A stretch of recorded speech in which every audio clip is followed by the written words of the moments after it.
Hello बच्चों, आप लोग कैसे हैं? आशा करती हूँ आप अच्छे होंगे। मैं आज आपको कराने वाली हूँ क्लास 9 एक्सरसाइज 6.1। चलिए फर्स्ट क्वेश्चन करते हैं। आकृति 6.13 देखिए ये आपका है। रेखा ए बी सी डी प्रतिच्छेद करती है। यदि ए ओ सी और बी ओ ई 70 डिग्री है तो एंगल बी ओ डी 40 है। तो बी ओ ई और प्रतिवर्ती सी ओ ई को ज्ञात करना है। ठीक है, तो क्वेश्चन आप ध्यान से आपकी बुक का पढ़ सकते हैं।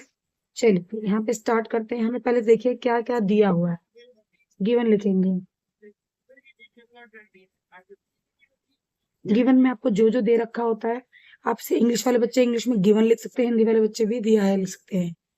एक चीज बता दूं, हिंदी वाले बच्चे गिवन लिख सकते हैं पर इंग्लिश वाले बच्चे दिया है नहीं लिख सकते। तो इस बात का ध्यान रखना। ए बी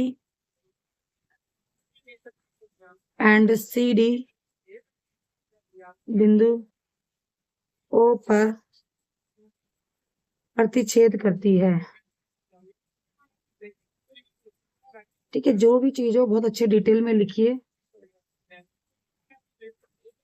करती है और angle A O C plus angle B O E आपको 70 डिग्री दिया हुआ है और angle B O D 40 degree दिया हुआ है। ठीक है, तो ज्ञात क्या करना है? ज्ञात करना है, इसको इंग्लिश में लिखते हैं फाइंड। मैं यहाँ लिख देती हूँ फाइंड। अगर इंग्लिश वाले बच्चे देखें यहाँ इसको लिखते हैं गिवन। देखो सॉल्यूशन करने का सेम तरीका है बच्चों, इंग्लिश वाले बच्चे हिंदी वाले बच्चे चाहे कोई भी हो। तो ज्ञात आपको क्या करना है? एंगल बी ओ ई और प्रतिवर्ती, इसको हम कहते हैं रिफ्लेक्स। ठीक है, रिफ्लेक्स एंगल और प्रतिवर्ती COE, एंगल COE। ठीक है, ये तो आपको क्वेश्चन से मिल जाएगा कि दिया है, ज्ञात करना है। ठीक है, अब आ जाते हैं सॉल्यूशन। ठीक है, अब हमें ये निकालना है BO। अब देखिए एकदम ध्यान से देखेंगे इस चीज को।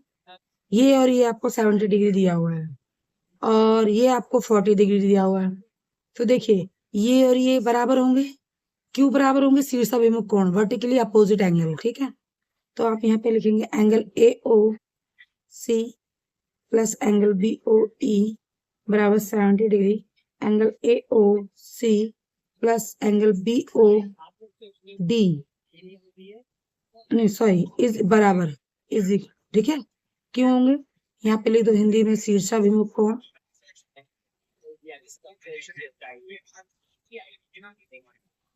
Vertically opposite angle, vertically opposite angle. ठीक है, AOC ये इसके बराबर हो गया, तो ये 40 डिग्री हो गया।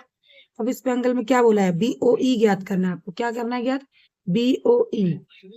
एंगल AOC यहाँ पे दे रखा है एंगल BOE 70 डिग्री। तो आपका AOC आपको पता चल गया कि भाई 40 है, दोनों बराबर है। तो plus angle BOE is equal to 70। BOE 70 इधर से माइनस आ गया, एंगल BOE 30 डिग्री। ठीक है, आप इसे बॉक्स में कर देंगे कि आपका एक आंसर निकल गया है। ठीक है, ये आपका फर्स्ट चीज निकल गई है इसमें। ठीक है बेटा, अगर आप इसको बॉक्स में कर देते हो तो ये क्या है कि टीचर को सीधा दिखेगा हाँ भाई इसने एक चीज निकाल दी है। अब हमें निकालना है प्रतिवर्ती COE। अब यहाँ पे निकाल एंगल COE प्रतिवर्ती। ठीक है, तो आपको पहले ये बताना चाहिए प्रतिवर्ती क्या होता है। COE ये निकालना है और मतलब हमें ये निकालना है COE का प्रतिवर्ती, मतलब जो COE एंगल है ना उसका बचा हुआ पार्ट। ठीक है, बचा हुआ भाग निकालना। तो सबसे पहले हमें COE निकालना पड़ेगा और COE निकालने के लिए हमें क्या करना पड़ेगा? ये एक लाइन पे बना हुआ कोण पूरा 180 डिग्री का है। ठीक है, तो यहाँ पे आप लिख देंगे एंगल 40 प्लस एंगल COE। ठीक है, ये सीधा लिखेंगे ताकि आपको ज्यादा किचड़ पिचड़ में ना जाना पड़े। COE सिंपल सा 180, ये दोनों को ऐड करोगे तो 70 डिग्री को तो माइनस 70, एंगल COE तो ये 110 डिग्री आ जाएगा। आपका 110 COE निकला है, मगर प्रतिवर्ती नहीं निकला अभी बेटा। प्रतिवर्ती का क्या प्रतिवर्ती पूरा एक सर्कल होता है, तो 360 डिग्री का होगा। आप इसे करेंगे प्रतिवर्ती एंगल COE, ठीक है, 360 माइनस कितना निकला 110, तो आपका आंसर आ जाएगा 250। एंगल COE हाँ मेंशन भी करना है कि प्रतिवर्ती है ये, ठीक है, 250 डिग्री। तो आप इसे पूरा बॉक्स में, ये आपके 1 मार्क्स भी नहीं कट सकते, ठीक है। यहाँ पे आपका फर्स्ट आंसर कंप्लीट।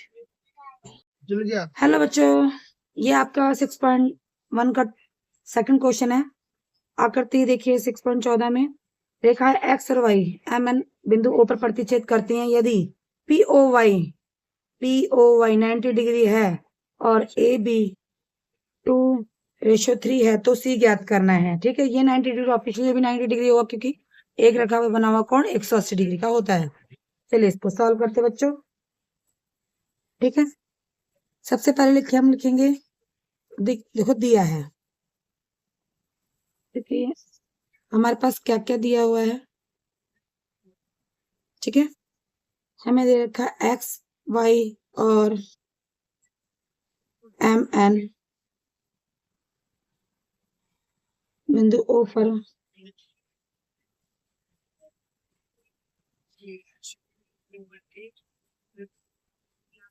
करती है यदि POY 90 डिग्री है, देखिए यहाँ पे लिखने की जगह नहीं, मैंने लिख दिया है, और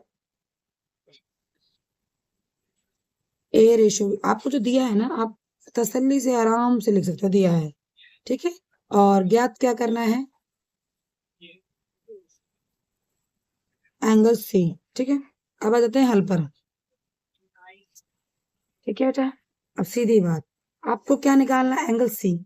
आपको ये रेशो दे रखा है, A आपका है 2 और ये 3, तो सबसे पहले हमें एंगल C निकालना होगा, मतलब B निकालना होगा C निकालने के लिए, ठीक है। तो हम देखो angle A plus angle B, ठीक है, 2 प्लस 3 हम रेशो को जोड़ देते हैं और इसका टोटल मेजर कितना है 90 डिग्री होगा, ये 90 तो ये भी 90 है, ठीक है। अब जोड़ के ये आ गया आपका 5, आपको निकालना है एंगल B। मैं यहाँ पे A नहीं निकाल रही, बहुत लोग A निकालने लग जाते हैं, इससे टाइम वेस्ट होता है और टाइम की बर्बादी होती है। जब हमें C ही निकालना है तो सीधा हमें B निकालने की जरूरत है, ठीक है। तो मैं पहले सीधे B पे चलूंगी, एंगल B तो निकालूंगी, तो एंगल B का रेशियो 3/5। ये जो टोटल ऐड करते हैं इसको 5 यहाँ पे लिख देंगे, और ये 90 है, इसको इससे कट करेंगे, 5 1 जा 5 और 4, ठीक है। तो एंगल आपका B आया 54 डिग्री। अब इसने पूछा एंगल C, आप देखिए MN एक रेखा है, तो B और C कितने हो गए 180 डिग्री का, तो लिखिए angle B plus angle C is equal to 180 degree, because MN एक रेखा है, ठीक है, एक रेखा है, तो आपको एंगल B मिल गया 54 डिग्री, एंगल C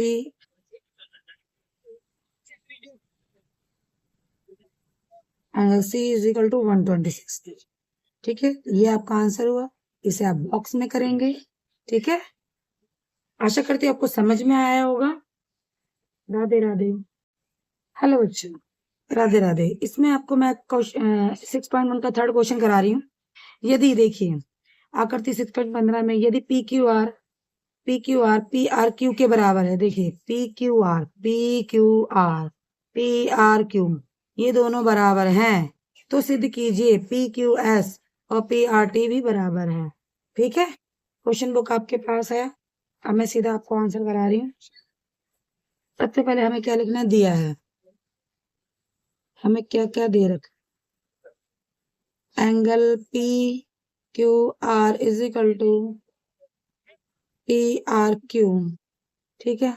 ये आपको दिया है कि भाई ये वाला एंगल इसके बराबर है। अब ये वाला एंगल हमें सिद्ध करना है, तो हमें सिद्ध क्या करना है, सिद्ध को हम प्रूव भी लिख सकते हैं और सिद्ध करना भी लिख सकते हैं, ठीक है। मैं दोनों तरीके से बता देती हूँ, ठीक है। सिद्ध हमें करना है एंगल पी क्यू एस बराबर एंगल पी आर टी। तो देखिए सबसे आसान क्वेश्चन है, पेपर में पूछा भी जा सकता है। सबसे पहले देखिए पी क्यू आर, आप यहाँ पर लीजिए पी क्यू एस जमा पी क्यू आर, ठीक है, बराबर। और इसी तरीके से अब यहाँ पे देखिए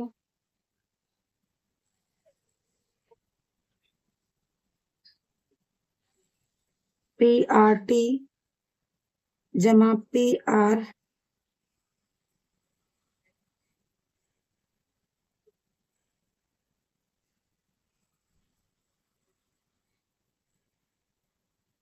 P R T P R Q P R Q, ठीक है। देखिए P Q S P Q R, इसी तरीके P R T P Q R. अब इसमें क्या कॉमन है बताइए? ये कॉमन है पी क्यू आर, इसको मैंने आगे पीछे कर दिया, कोई बात नहीं। आप ये कैंसिल हो गया तो आपका सिद्ध हो गया पी क्यू एस बराबर पी आर टी, क्योंकि इस पे बना हुआ कोण क्या है 180 डिग्री का, इस पे बना हुआ कोण क्या है 180 डिग्री। तो ये बहुत जल्दी सिद्ध हो जाता है, कोई दिक्कत नहीं है, 2-3 मिनट में ये निकल गया है, ठीक है। और इससे ज्यादा आसान तरीका कुछ भी नहीं। हेलो बच्चों, यहाँ पर मैं क्वेश्चन नंबर 4 करा रही हूँ आपको। तो देखिए आकृति 6.16 में X plus Y W plus Z, तो सिद्ध कीजिए ए और बी एक रेखा है, ठीक है। ये क्वेश्चन ज्यादातर 2 मार्क्स में पूछा जाता है और इस बार सैंपल पेपर में भी दिखा था। तो चलिए स्टार्ट करते हैं, इसमें क्या क्या है। सबसे पहले दिया है आपको आसानी से लिख लेना है एक्स प्लस वाई और डब्ल्यू प्लस जेड, ठीक है। और आपको सिद्ध क्या करना है,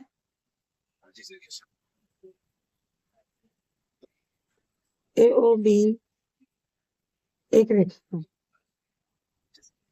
ठीक है।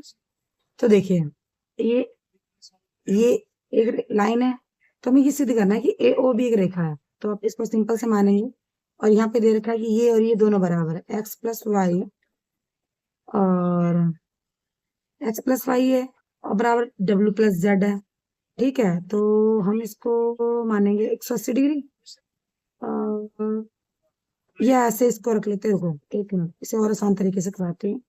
एक्स प्लस और डब्ल्यू प्लस जेड बराबर है 360 डिग्री, की पूरा एक होल है, ठीक है।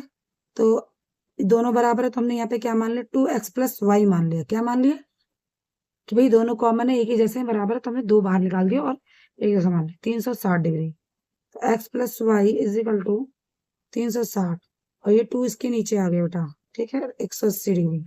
तो x plus is equal to 180 degree. तो एक लाइन के लिए हमें क्या चाहिए कि 180, एक लाइन पे बना हुआ कोण 180 डिग्री का होना चाहिए, तो ठीक है, ये हमें प्रूव हो गया। सो इसलिए यहाँ पे लिख दो, इसलिए सिद्ध है कि लिख दो यहाँ पे ए ओ बी एक रेखा है, एक रेखा है, ठीक है बेटा, देख लो। इस तरह से बहुत आसान है, कोई दिक्कत वाली बात नहीं। इसको अगर प्लस भी कर दोगे, प्लस कर दोगे, ठीक है।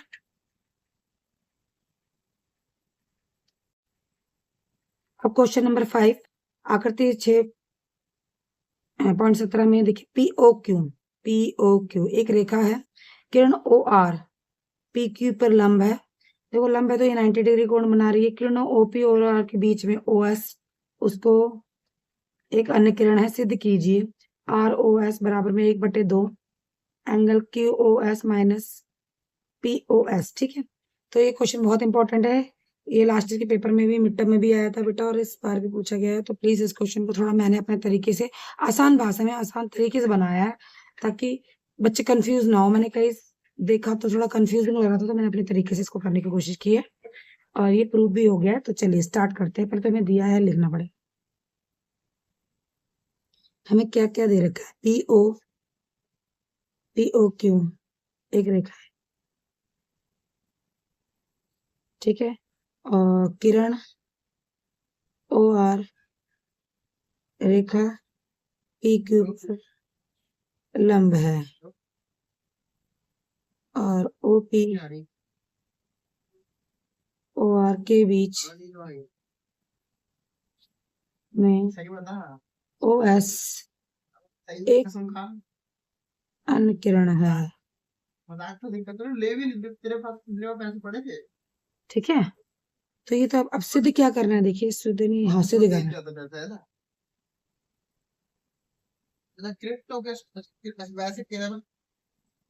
सिद्ध क्या क्या ले लिया, सिद्ध करना है एंगल आर ओ एस 1/2। बच्चे इसमें कंफ्यूज हो जाते हैं थोड़ा सा, मैंने इसको अपने आसान तरीके से करने की कोशिश की है। ठीक है, अब चलिए इसको ध्यान से कीजिए, ये आपको क्वेश्चन मिल गया। ठीक है, सबसे पहले देखिए इसे हल। Angle P O S, angle R O S बराबर 90 degree, P O S R O S 90 degree. ठीक है, एंगल आर ओ एस, देखो आपको ये यहाँ पर रखना है तो इसको यहीं रखना है 90, और ये माइनस पी ओ एस। ठीक है, इक्वेशन 1 बन गई। इसी तरीके से second angle R O S plus 90, देखो आर, देखो यहाँ पे आर ओ एस और ये प्लस 90, देखो ये 90 ना, तो एंगल हो गया S O Q, angle S O Q. ठीक है, ओ है angle R O S 90, second equation. ठीक है, एड इक्वेशन 1 एंड 2। तो देखिए ये माइनस का प्लस है, ये माइनस का प्लस है, प्लस माइनस का 90 है, प्लस का 90 कट गया, तो आपका दोनों को जोड़ेंगे तो क्या आ जाएगा, 2 R O S is equal to S O Q और यहाँ पे बच गया आपका P O S minus P O S, तो ये ब्रैकेट में आ जाएगा। तो एंगल आर ओ एस बराबर 1/2 S O Q minus P O S. ठीक है, तो ये यहाँ पे प्रूफ। ठीक है, थोड़ा सा इसको ध्यान से समझिएगा बच्चे, बहुत मैंने आसान तरीके में इसको बना दिया है, क्योंकि कई जगह देखा था मुझे नहीं समझ में आया, मुझे अपना तरीका बेस्ट लगा था, मैंने इसे ऐसे करा। ठीक है, तो इससे भी ये प्रूव हो रहा है। ठीक है, ओके, चलिए क्वेश्चन नंबर 6 करते हैं। यह दिया गया है कि एक्स वाई जेड 64 है और एक्स वाई को बिंदु पी तक बढ़ाया गया। यदि दी गई सूचना से एक आकृति खींचे, यदि किरण Y Q Z Y P को सबद्विभाजित करती है तो एक्स वाई क्यू और प्रतिवर्ती क्यू वाई पी के मान ज्ञात कीजिए। ठीक है, तो इसमें फिगर नहीं दिया होगा, मतलब आपको चित्र बना के नहीं दिया, तो चित्र बनाना है। तो क्वेश्चन को पढ़ पढ़ के इसके चित्र बनाएंगे हम लोग। देखिए एक्स वाई जेड 64 दे रखा है, तो पहले एक्स वाई जेड 64 डिग्री हो गया। फिर बोला इसने एक्स वाई को पी बिंदु तक बढ़ाया गया, बढ़ा दिया हमने यहाँ तक पी बिंदु तक। अब ये कह रहा है कि भाई Y Q Z Y P को समद्विभाजित कर रहा है, आधा कर रहा है, तो आई मीन ये इसको आधा आधा कर रहा है, तो यहाँ पे क्यू आ गया। ठीक है, और तो एक्स वाई क्यू और प्रतिवर्ती क्यू वाई पी का मान ज्ञात कीजिए। तो सबसे पहले हम यहाँ पे लिखेंगे, दिया है हमारे पास क्या क्या दे रखा है भाई, angle X Y Z 64 degree. ठीक है, तो एक्स वाई को पी तक बढ़ाया गया। देखिए लिखना है बेटा, इसके मार्क्स मिलते हैं, ये नहीं लगना कि हारे लिखा हुआ है। ठीक है, और Y Q angle Z Y P को समद्विभाजित माने आधा, समद्विभाजित करती है। तो हाँ, ज्ञात क्या क्या करना है आपको भाई, एंगल एक्स वाई क्यू और प्रतिवर्ती क्यू वाई पी का मान ज्ञात कीजिए। ठीक है, एक्स वाई क्यू, चलिए अब सवाल करते हैं। ये 6 हमें सबसे पहले देखिए एक्स वाई क्यू ज्ञात करना है, एक्स वाई। सबसे पहले बचा हुआ पार्ट ज्ञात करेंगे तभी तो हमें मिलेगा। तो आपको पता है कि एक रेखा पे बना हुआ कोण 180 डिग्री होता है, तो आप चाहे इसका नाम लिख दीजिए, ये लिख दीजिए। अब यहाँ पे नाम लिख दिया मैंने, एंगल 1, एंगल 1 प्लस एंगल 2, और ये हो गया एक्स वाई, यहाँ पे 64 ही लिख लो, 180 डिग्री, ठीक है। तो 180 है, तो एंगल 1 और 2 तो समद्विभाजित, तो हम इसे पूरा पी वाई जेड के नाम से भी लिख सकते हैं, जमा 64 डिग्री 180, तो पी वाई जेड बराबर 180 और ये -64 हो जाएगा, तो ये बच जाएगा 6 126 डिग्री। भाई घटा के देख लेना, यहाँ पे इसमें मैंने कई बच्चों को गड़बड़ करते हुए देखा है। 6 116 आ रहा है बेटा, देखो मेरे से भी वही गड़बड़ हो गई क्योंकि हम लोग जल्दी जल्दी में करते हैं ना। एंगल पी वाई जेड आपको मिल गया, ये पूरा पूरा पोर्शन मिल गया 116 डिग्री, पर ये आपको आधा कर रहा है, तो इसे आप क्या करेंगे, अब हमें क्या निकालना है, X Y Q. X Y Q निकालना, तो हमें इसके लिए निकालना पड़ेगा क्यू वाई जेड हो जाएगा, क्यू वाई जेड। क्वेश्चन पूरा आ नहीं रहा, ठीक है। तो 116 ये दो भागों में बटा हुआ था इसके, तो 2 इसके नीचे आ जाएगा, तो ये आ जाएगा 58 डिग्री। तो आपका ये निकल गया 58 डिग्री, ठीक है। ये कितना निकल गया, 58 डिग्री का, ठीक है। अब क्वेश्चन में पूछा गया एक्स वाई क्यू बताइए भाई, तो अब हम यहाँ पे एक्स वाई क्यू बताएंगे। एक्स वाई क्यू तो बराबर हो गया 58 प्लस 64 डिग्री, तो कितना हो गया 8 12 112 डिग्री 122 डिग्री, तो ये आपका आ गया 122। तो आपका आंसर आ गया X Y Q is equal to 122। इसको एक बार डब्बे में बॉक्स कर देंगे, क्योंकि आपसे एक चीज पूछी गई थी यहाँ पे क्वेश्चन। अब प्रतिवर्ती क्यू वाई पी, प्रतिवर्ती देखो क्यू वाई पी कहाँ है, क्यू वाई पी, तो आपको पता जब ये 58 है तो ये भी 58 होगा ना, इसके बचा हुआ पार्ट निकाल दीजिए। अब निकालेंगे हम, यहाँ पे देखिए, प्रतिवर्ती क्यू वाई पी, ठीक है। तो 360 में से आप 58 माइनस कर देंगे, तो यहाँ पे करके देख लीजिए। मैं बार बार कहती हूँ कि आप ओवर कॉन्फिडेंस से बच्चे के मार्क्स कट जाते हैं, कि कभी कभी मेरे से गलती हो सकती है, सबसे भी गलती हो सकती है। 302 डिग्री, ठीक है। तो आपका आ गया ये 302, तो आप यहाँ पे लिख दो क्यू वाई पी 302, इसको भी आप बॉक्स में कर दोगे। यहाँ पे आपका 6.1 एक्सरसाइज खत्म होती है। आशा करते हैं आपको समझ में आया होगा, ठीक है। और कुछ लगता है कि आपको दिक्कत हो रही है, तो आप मुझे कमेंट के थ्रू बोल सकते हैं, उस क्वेश्चन को और दूसरे तरीके से आसान लैंग्वेज में करके आपको दिखा दूंगी, ठीक है। तो राधे राधे आप सबको।